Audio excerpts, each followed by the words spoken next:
Hello guys, कैसे हैं आप। माय नेम इज सीए विवेक धर्मशी और आज हम ये वीडियो बना रहे हैं।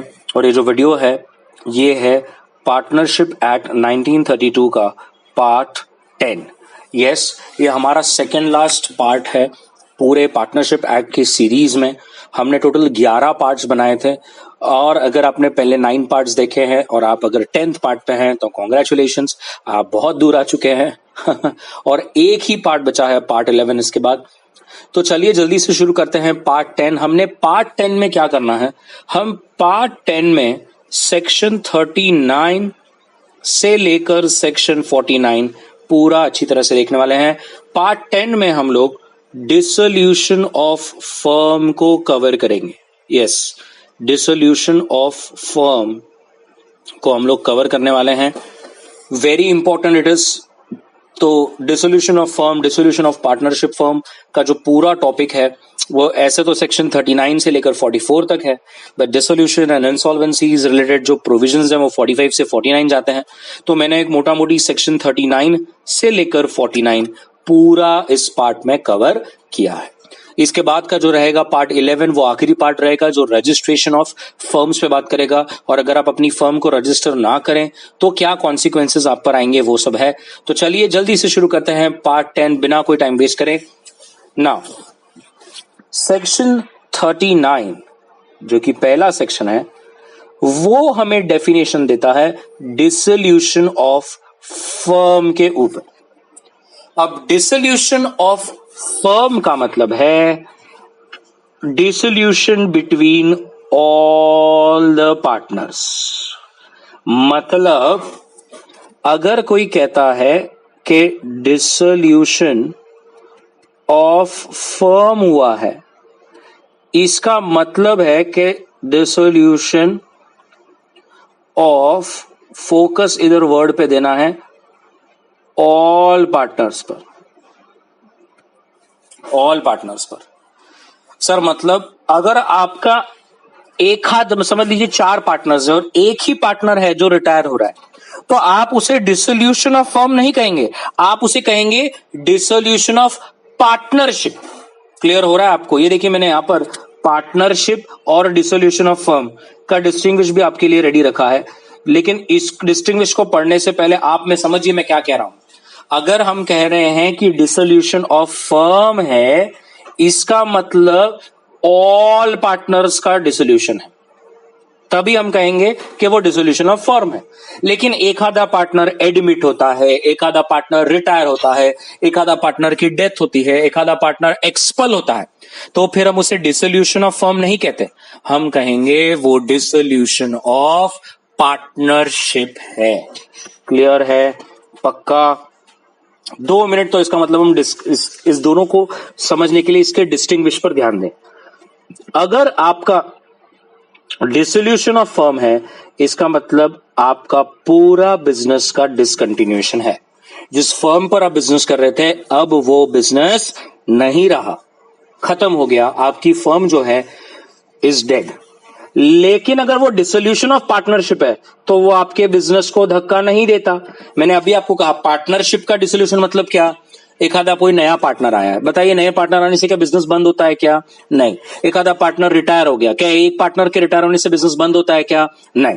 तो अगर डिसोल्यूशन ऑफ पार्टनरशिप है तो बिजनेस को कोई धक्का नहीं लगता, लेकिन अगर डिसोल्यूशन ऑफ फर्म है इसका मतलब पूरी पार्टनरशिप डिसॉल्व हो चुकी है, पूरा बिजनेस डिसॉल्व हो चुका है।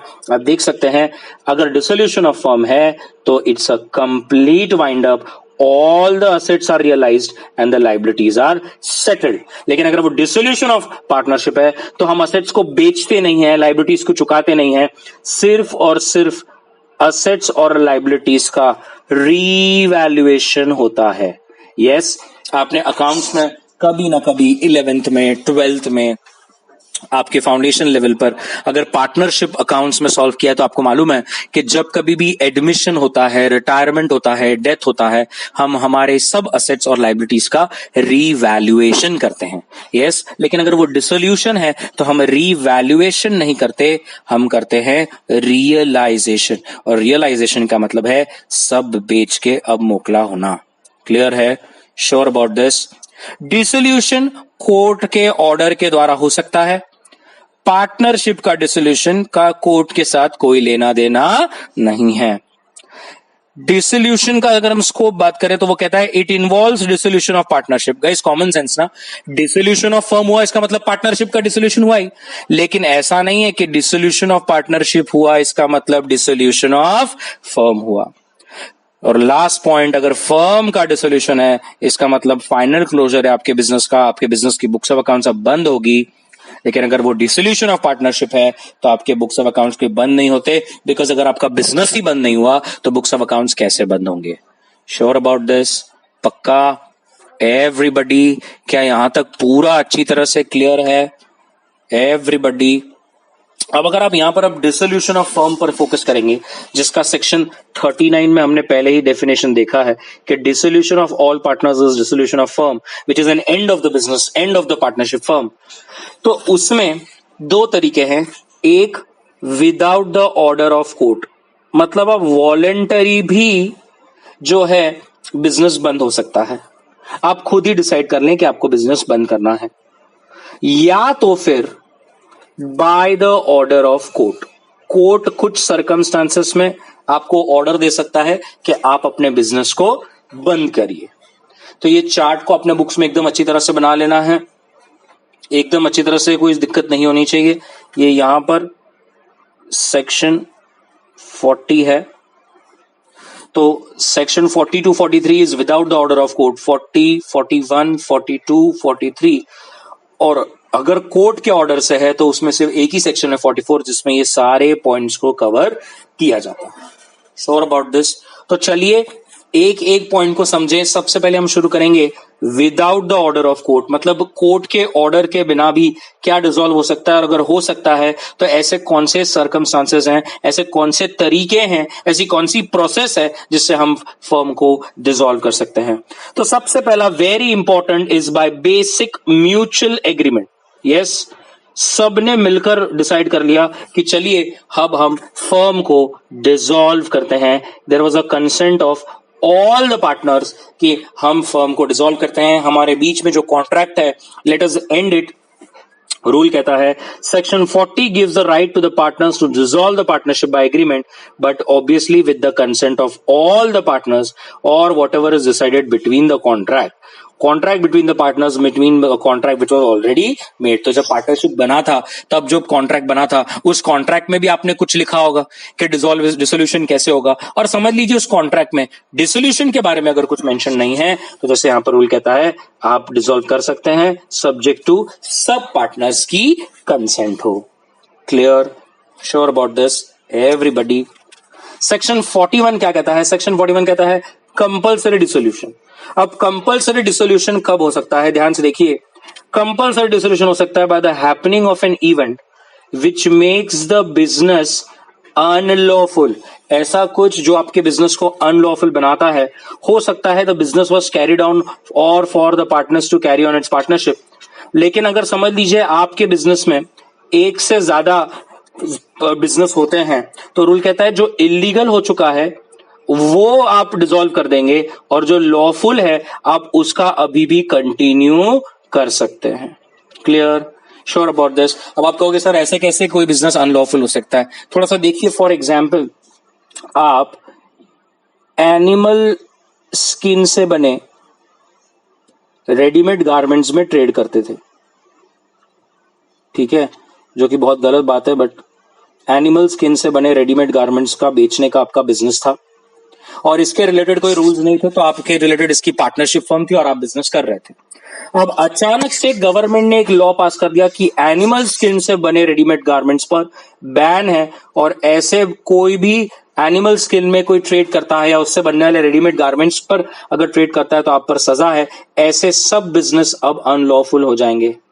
अब बताइए, जब आपने इस पार्टनरशिप को बनाया तब तो वो लॉफुल था, तब तो बराबर था, लेकिन अब आपका एक ऐसा लॉ पास हो चुका है जो आप जो बिजनेस करते हो उसे इलीगल, उसे अनलॉफुल ट्रीट करता है, और ऐसे वक्त पर अब आपको करना पड़ेगा कंपल्सरी डिसोल्यूशन। क्लियर है?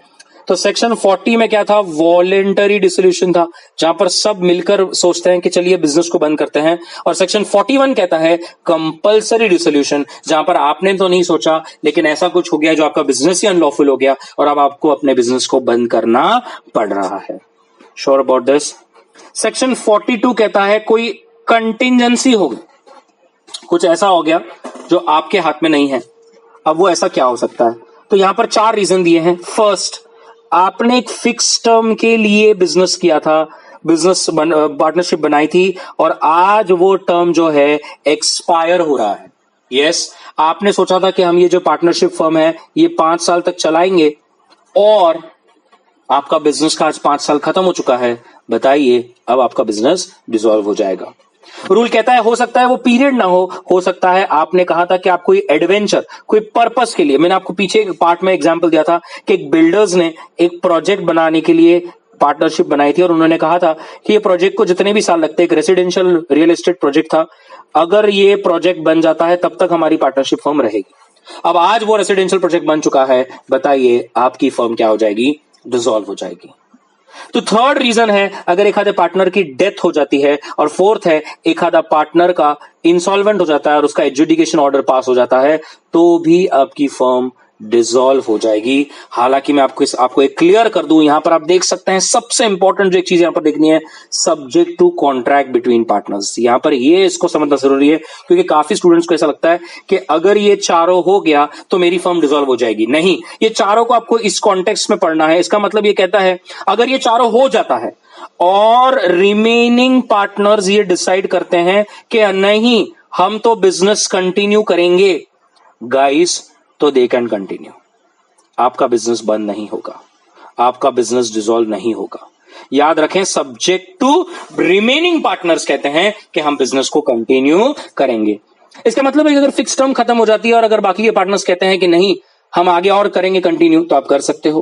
अगर आपका एक पर्टिकुलर पर्पस खत्म हो चुका है और लेकिन बाकी के पार्टनर्स कहते हैं नहीं हम एक और एक रेसिडेंशियल प्रोजेक्ट के लिए आगे बढ़ेंगे, तो आप कर सकते हो। अगर किसी पार्टनर की डेथ हो जाती है और रिमेनिंग पार्टनर्स कहते हैं कि नहीं हम हमारा बिजनेस बंद नहीं करेंगे, हम जो लोग हैं हम उसे कंटिन्यू करेंगे, तो आप कर सकते हो। और अगर कोई पार्टनर इंसॉल्वेंट हो जाता है और एजुडिकेटेड इंसॉल्वेंट उसका ऑर्डर पास हो जाता है, तो भी रिमेनिंग पार्टनर्स कह सकते हैं कि we will continue the business. Clear है? Sure about this everybody? तो क्लियर हो गया यहां पर आपको कि इन दिस केस सेक्शन 42 में यहां पर कुछ 4 रीजंस मेंशन किए गए हैं, लेकिन आपको जैसे मैंने बताया सब्जेक्ट टू कॉन्ट्रैक्ट रहेगा। ठीक है, तो section 41 was voluntary, section 40 was voluntary, section 41 was compulsory because आपका बिजनेस ही अनलॉफुल हो गया, और सेक्शन 42 में ये 4 रीजंस बताए गए हैं जिसमें आपका फर्म जो है वो डिसॉल्व हो सकता है, लेकिन ऑब्वियसली सब्जेक्ट टू कॉन्ट्रैक्ट है। अगर रिमेनिंग पार्टनर्स चाहें तो वो कंटिन्यू कर सकते हैं।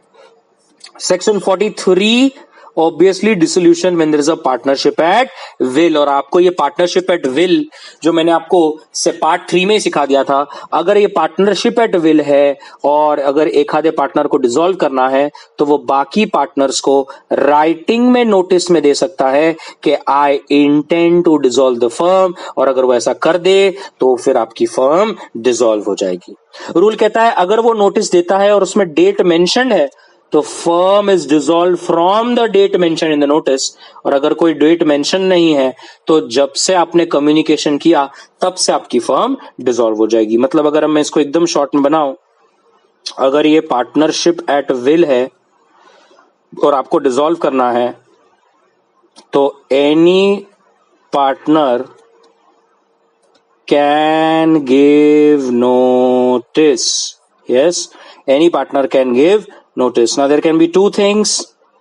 एक डेट मेंशन्ड है नोटिस में और एक डेट जो है वो मेंशन नहीं है, नो डेट मेंशन। अगर डेट मेंशन है तो आपकी firm is dissolve from the date mention, और अगर कोई डेट मेंशन नहीं है तो आपकी firm will be dissolve when communication is complete. Clear? Sure about this everybody? क्या पूरा अच्छी तरह से क्लियर हो गया? यहां पर हमारा without the order of court में तरीके जो डिसॉल्व के हैं वो कंप्लीट होता है। अब हम देखेंगे कि अगर आपको section 44 by the order of court कैसे होता है। Okay, by the order of court कैसे होता है? तो कोर्ट कब कब ऑर्डर दे सकता है? पहला है, अगर एक आधा पार्टनर पागल हो जाए, अनसाउंड माइंड का हो जाए, तो रूल कहता है कोर्ट डिसॉल्व कर सकता है if there is a suit of other partners, या तो जो पागल हो गया है, अनसाउंड माइंड का हो गया है, उसके रिलेटिव्स, उसके जो क्लोज रिलेटिव्स हैं, वो केस में अगर वो कोर्ट में फाइल करते हैं तो कोर्ट जो है डिसॉल्व कर देगा। अगर एक पार्टनर, जैसे मैं कह रहा हूं again, obviously it should not be a sleeping partner, अगर कोई एक्टिव पार्टनर है और अगर वो अनसाउंड माइंड का हो जाता है तो बाकी के पार्टनर्स या जो इंसान अनसाउंड माइंड का हो गया, जो इंसेन हो गया है, उसके रिलेटिव्स कोर्ट में केस फाइल कर सकते हैं to go for a dissolution of firm. याद रखिए, टेम्पररी सिकनेस में ये नहीं हो सकता, मतलब जहां पर ठीक होने वाला है, इट शुड बी परमानेंट। जहां पर ऐसा लगता है कि ये पार्टनर जो इंसेन हो गया या अनसाउंड माइंड का हो गया है, ये कभी नॉर्मल नहीं होगा, मतलब ये जो इंसेन होने से पहले जो एक्टिविटी कर सकता था, अब वो एक्टिविटी नहीं कर पाएगा। तो temporary sickness is not a way to go to the court and file a suit के डिसॉल्व करो। सेकेंड इज, अब मेंटली नहीं, फिजिकली आप परमानेंट इनकेपेसिट हो गए हो, तो अगेन यहां पर रूल कहता है अगर वो परमानेंट इनकेपेबल है और वो जो पहले ड्यूटीज निभाता था अब वो ड्यूटीज नहीं निभा पाएगा, तो रूल कहता है जो दूसरे पार्टनर्स हैं वो कोर्ट में फिर से सूट फाइल कर सकते हैं कि डिसॉल्व कर दो ये परमानेंट इनकेपेबिलिटी, एक तो कोई फिजिकल डिसेबिलिटी या इलनेस है उसके वजह से हो सकता है। मतलब पॉइंट ए में मेंटली और अनसाउंड, और पॉइंट बी में फिजिकली आपको कोई दिक्कत आ रही है, तो ऐसे समय पर बाकी के पार्टनर्स कोर्ट में केस फाइल कर कर फर्म को डिसॉल्व कर सकते हैं। Sure about this everybody? Third, किसी पार्टनर ने कोई मिसकंडक्ट कर दिया। अब मिसकंडक्ट करना इज रॉन्ग बिकॉज मिसकंडक्ट किसी पार्टनर के करने से दूसरे पार्टनर्स को भी नुकसान होता है, यस और नो? तो रूल कहता है बाकी के पार्टनर्स कोर्ट में केस फाइल कर सकते हैं डिसॉल्व करने के लिए बाय स्टेटिंग के देखिए ऐसा ऐसा पार्टनर है और इसने ऐसी ऐसी गड़बड़ करी है जिससे हमें नुकसान हो रहा है। रूल कहता है इंपॉर्टेंट ये नहीं कि मिसकंडक्ट जो है वो डायरेक्टली बिजनेस से रिलेटेड हो। The important point here is the adverse effect of misconduct on the business. In each case, the nature of business will be decided whether the act of misconduct था या नहीं था। तो अगर court को लगता है कि अगर पार्टनर की तरफ से कोई मिसकंडक्ट हुआ है जो पार्टनरशिप फर्म की गुडविल को हैम्पर कर रहा है, उसके नाम को हैम्पर कर रहा है और दूसरे पार्टनर्स को भी उससे नुकसान हो रहा है, तो वो कोर्ट में केस फाइल कर सकते हैं। Sure. Fourth, persistent breach of agreement, मतलब एग्रीमेंट में हर पार्टनर्स की अथॉरिटी डिसाइड करी जाती है, यस और नो? हर पार्टनर की ड्यूटीज को डिसाइड किया जाता है कि हर पार्टनर से क्या एक्सपेक्टेड है, लेकिन एक पार्टनर है जो लगातार इस अथॉरिटी को तोड़ रहा है, लगातार अपनी ड्यूटीज को नहीं निभा पा रहा है और वो विलफुली या परसिस्टेंटली एग्रीमेंट में जो लिखा है उस कंडीशंस को तोड़ रहा है और वो खुद तो बिजनेस नहीं कर रहा, किसी और पार्टनर्स को भी रीजनेबली करने नहीं दे रहा है, तो ऐसे वक्त पे बाकी के पार्टनर्स इस कंडीशन पर कोर्ट में ऑर्डर पास कर सकते हैं। अगर हम देखें ब्रीच ऑफ कॉन्ट्रैक्ट क्या हो सकता है, तो एक हो सकता है एम्बिजलमेंट। एम्बिजलमेंट का मतलब है चोरी करना, वो स्टॉक की चोरी हो सकती है, कैश की चोरी हो सकती है। एरनेस अकाउंट, सही तरीके से हिसाब किताब नहीं देना, कैश को अपने पास रखना और अकाउंट्स नहीं बताना even after repeated request. Partners बाकी के उसे हिसाब मांग मांग कर थक गए बट वो हिसाब देने को तैयार नहीं है, प्रॉपर अकाउंट्स देने को तैयार नहीं है, चोरी हो रही है और ऐसे समय पर कोर्ट ऑर्डर दे देगा कि आप फर्म को डिसॉल्व कर दीजिए। क्लियर है? Next, transfer of interest. अब आपने अब तक जितने भी पार्ट्स है उसमें देख लिया होगा कि एक पार्टनर जो है दूसरे पार्टनर्स को पूछे बिना अपने इंटरेस्ट को ट्रांसफर नहीं कर सकता, लेकिन अगर ऐसा किसी ने कर दिया, अपने इंटरेस्ट को शेयर ट्रांसफर कर दिया या सोल्ड कर दिया, तो फिर द कोर्ट में डिसॉल्व के भैया अदर पार्टनर्स ने अगर केस फाइल किया तो कोर्ट जो है वो डिसॉल्व कर सकता है। जो एफ कंडीशन है वो ये है कि एक फर्म है जिसे कंटिन्यूअस लॉसेस हो रहे हैं, परपेचुअल लॉसेस है और ऐसा लगता है कि ये फर्म कभी प्रॉफिट में आ ही नहीं पाएगी, तो ऐसे वक्त पे अगेन कोर्ट में ऑर्डर फॉर इट्स डिसोल्यूशन। अगर उसे लगता है कि एक फर्म कंटिन्यूसली लॉसेस कर रही है और ऐसा होगा कि अगर इसे मैं और कंटिन्यू करने दे तो ये खुद तो डूबेगा, बहुत सारे क्रेडिटर्स को भी लेके डूबेगा, तो फर्म जो है वो आप ऑर्डर पास कर सकती है कि ये फर्म को अभी के अभी डिसॉल्व किया जाए।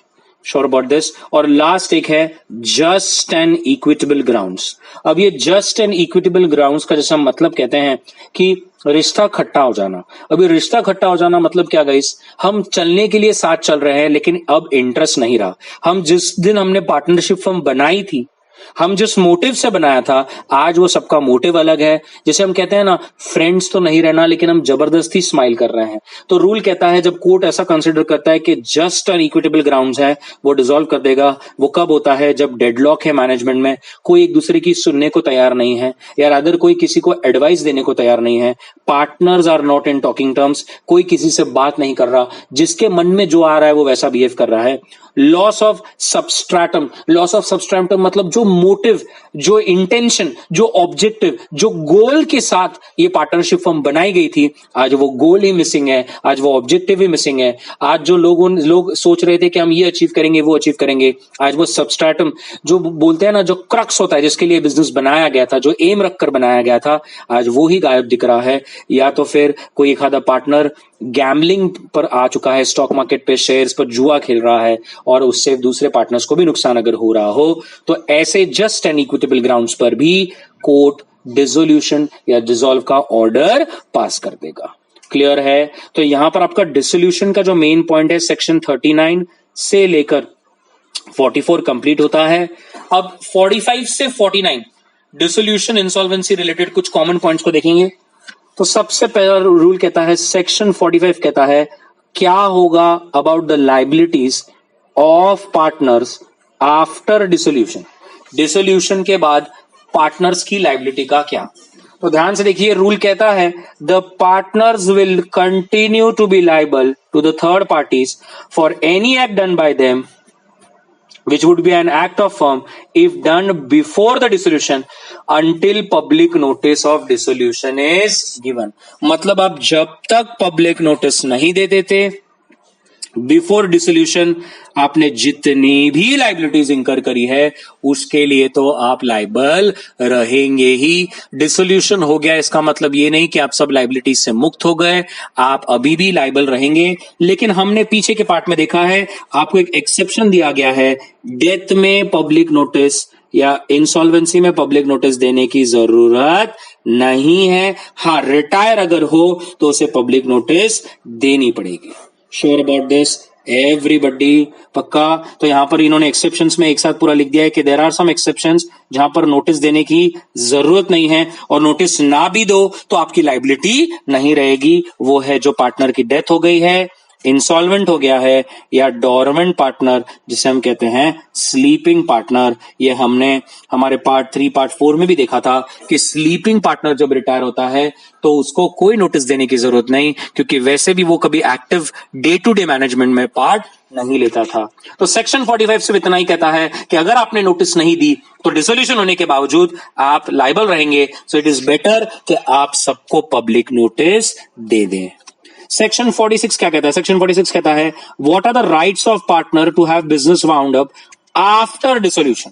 डिसोल्यूशन के बाद पार्टनर्स के क्या अधिकार हैं? तो रूल कहता है on the dissolution of firm every partner या उसका representative is entitled against all other partners or their representatives to have the property of firm applied in the payment of debt and liabilities of the firm and to have the surplus distributed among the partners according to their rights। मतलब ये एक अधिकार है कि property of firm, properties of firm will be first utilized to discharge liabilities of firm.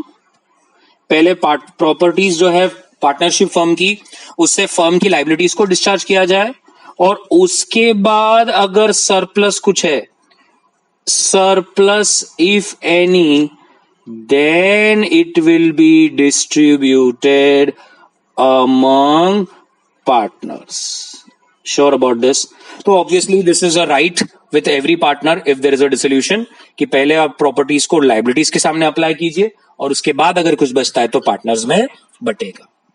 Section 47, continuing authority of partners for the purpose of winding up. So अब क्या है? So after the dissolution of firm, the authority of each partner to bind the firm and the other mutual rights and obligation continue in spite of the dissolution so far as necessary to wind up the firm and to complete the transactions that were begun but are still unfinished at the time of dissolution but not otherwise. मतलब ऐसे काम जो dissolution होने से पहले शुरू हुए थे लेकिन अब बीच में ही डिसोल्यूशन हो गया है, तो पार्टनर्स का ये कर्तव्य बनता है, ये ड्यूटी बनता है कि जो काम अनफिनिश थे उसे कंप्लीट किया जाए, और जब तक वो काम कंप्लीट नहीं हो जाते, जब तक फर्म का प्रॉपर डिसोल्यूशन नहीं हो जाता, प्रॉपर डिस्ट्रीब्यूशन नहीं हो जाता, each and every partner has a duty to work towards the firm, each and every partner has the authority to work towards the firm, but provided the firm in no case will be bound by those acts of the partner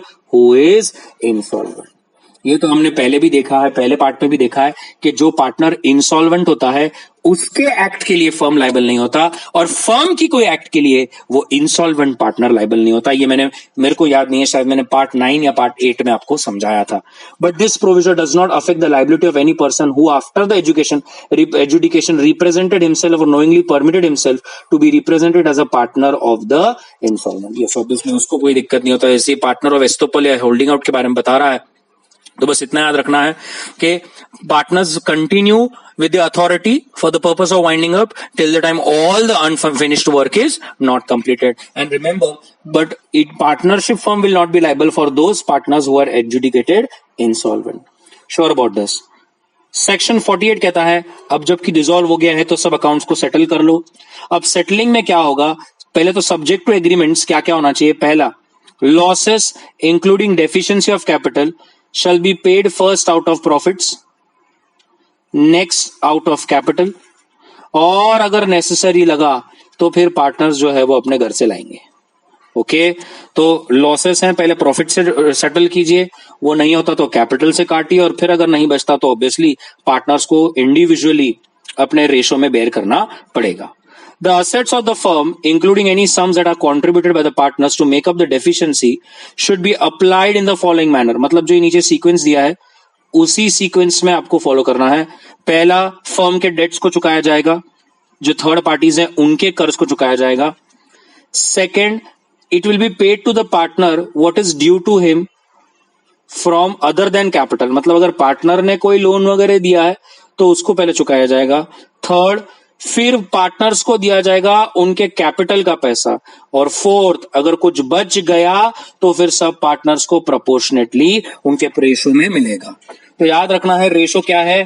पहले है third party, उसके बाद है partners, लेकिन partners को क्या मिलेगा? Partners ने जो लोन दिया है वो लोन का पैसा मिलेगा।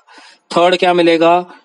पार्टनर्स ने जो कैपिटल कंट्रीब्यूट किया है वो पैसा मिलेगा, और फोर्थ, इसके बाद भी अगर कुछ बच जाता है तो उनके डिसाइडेड रेशो में सब पार्टनर्स में मिल जाएगा। तो याद रखें ये सीक्वेंस को आपको कंपलसरी फॉलो करना है जब कभी भी डिसोल्यूशन के बाद अकाउंट्स का सेटलमेंट हो। और लास्ट सेक्शन जो है सेक्शन 49, वो कहता है payments of firm debts and separate debts, मतलब पार्टनर के खुद की लायबिलिटी और फर्म की खुद की लायबिलिटी का कैसे होगा। सो रूल कहता है, याद रखें कि जो जॉइंट डेट्स है फर्म के और जो सेपरेट डेट्स हैं उसके रिलेटेड क्या है। तो रूल कहता है अगर फर्म की प्रॉपर्टी है तो वो पहले तो फर्म के डेट चुकाए जाएंगे, और अगर कुछ बच जाता है तो फिर इंडिविजुअल पार्टनर्स के सेपरेट डेट चुकाए जाएंगे। और अगर पार्टनर की सेपरेट प्रॉपर्टी है तो पहले वो पार्टनर के डेट्स को चुकाया जाएगा, और उसमें कुछ बचता है तो फिर फर्म के डेट के लिए यूज होगा। मतलब इट इज वेरी सिंपल। अगर दो, देखिए, एक तो है प्रॉपर्टी ऑफ फर्म और एक हो सकता है पर्सनल प्रॉपर्टी ऑफ पार्टनर। तो ये सेक्शन सिर्फ इतना ही कहना चाह रहा है कि अगर ये फर्म की प्रॉपर्टी है तो सबसे पहले आप डेट ऑफ फर्म को चुकाएंगे, उसके बाद अगर कुछ बचता है तो पार्टनर्स की पर्सनल लायबिलिटी को चुकाया जाएगा। लेकिन अगर पर्सनल प्रॉपर्टी है तो पहले वो डेट ऑफ पार्टनर को चुकाया जाएगा, पार्टनर की पर्सनल लायबिलिटी को चुकाया जाएगा, और उसके बाद कुछ बच जाता है तो फर्म की लायबिलिटी को चुकाने के लिए हेल्प होगा। मतलब ये ऑब्वियसली डिपेंड करता है कि प्रॉपर्टी किसकी है, फर्म की या पार्टनर की। फर्म की है तो पहले फर्म के डेट्स चुकाएंगे, फिर पार्टनर्स के, और अगर प्रॉपर्टी पार्टनर की है तो पहले पार्टनर की लायबिलिटी चुकाई जाएगी, और अगर बच जाए तो फिर फर्म की लायबिलिटी। क्लियर है? Sure about this? सो ये वाला जो पार्ट था ये हमारा था सेक्शन 39 से लेकर 49 तक, जो पूरा डिसोल्यूशन पर बात करता है। Sure about this? I hope you like this video. अगर अच्छा लगा तो share it with your friends and keep supporting. Thank you guys, thank you very much.